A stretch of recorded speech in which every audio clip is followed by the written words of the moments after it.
Vitamin B complex Big Sun SP. So marami na akong video about dito guys. Yung problema ni ma'am, yung mga ganyan na kapag ag-research ka, hindi mo maiiwasan talaga yan, ma-experience mo talaga yan. At hindi lang yan na ma-experience mo. Kaya dapat lagi kang may Big Sun SP na nakatago guys, na may stock ka lagi. Like ko sinasabi ko sa inyo. For example, yung tulad yan, sa mga inahin na naglulugon, sa Bisaya pa, nangarol, nung tatanggalan yung balahibo. So sign po yan guys na lack of nutrients po. Kulang po sa nutrisyon ng ating inahin. So kailangan magbigay tayo ng prevention. Magbigay po tayo ng karagdagang vitamins. So ito, pampalusog, pampasigla. Pwede rin ito before sa mga dumalaga bago mabulugan or sa mga bagong walay. Dahil ito po ay pampadagdag din ng pampalakas ng similya. So ito, pampagana din ng kain, pampasigla, pampalusog. So napaka-importante talaga nito guys. So yan, sa problema ni ma'am, magbigay po kayo ng Big Sun SP 5 sa mga inahin, 5 ml to 10 ml. Kung prevention lang, halimbawa wala namang pero gusto mo lang magbigay, halimbawa sa 100 days to 105 days bago mga anak, magbigay ganito, okay na po yung 5 ml. Pero yung mga bagong walay guys, talagang weak po talaga yan. Talagang ubos ang nutrition yan sa kakasipsip ng gatas ng ating mga biik. So kailangan talaga natin ibalik sa kondisyon yung inahin para po hindi po tayo abutan ng yung problema na number 1 na ang tagal maglandi ng inahin. So ito guys, nakakatulong po itong vitamin B complex Big Sun SP. So 10 ml kapag bagong walay. Dahil isa sa dahilan kung bakit matagal kong maglandi, wala po talaga sa kondisyon yung ating inahin.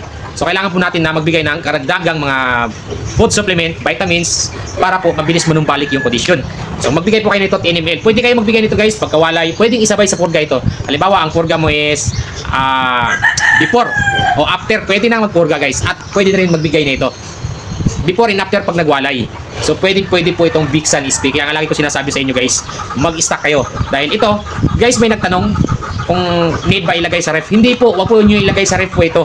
Sa normal lang na lagayan. Ang importante lang, hindi lang naiinitan. Baliktad yung pagkabukas ko, yung asyo nga. Yan, nandito si lalim. Yan, halimbawa hindi nyo nagagamitin. So siguro mga next month o another month pa ninyo gagamitin yung vitamins. Pinakamaganda yung gagawin para ma-preserve ng mayos, patakan nyo ng kandila dito. Yan, para hindi po talaga na singaw. Oras na sumingaw po yan, may singaw na, kahit tinatago nyo pa yan, wala na po yan, hindi na po magagamit yan. So double check din lagi. Kailangan patakan nyo ng kandila pag hindi na po talaga ginagamit. Yan guys, napakagandang vitamins. So pwede rin ito sa mga biik na prevention.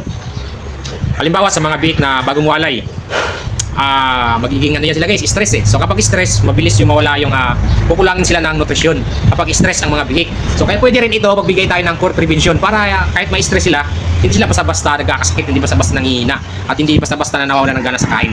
Kaya magbigay nito. Inahin na biglang nawala ng gana kumain, pwede po ito, mag-inject po kayo.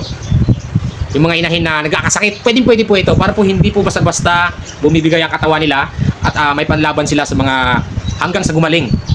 So pwede po tayo magbigay nito. So unang-una naman sa inahin kapag walang ganang kumain, pwera lang virus guys. Wala tayong magagawa sa virus kundi vaccine po talaga. Tulad ng mga hog cholera, ASF, so wala tayong magagawa dyan.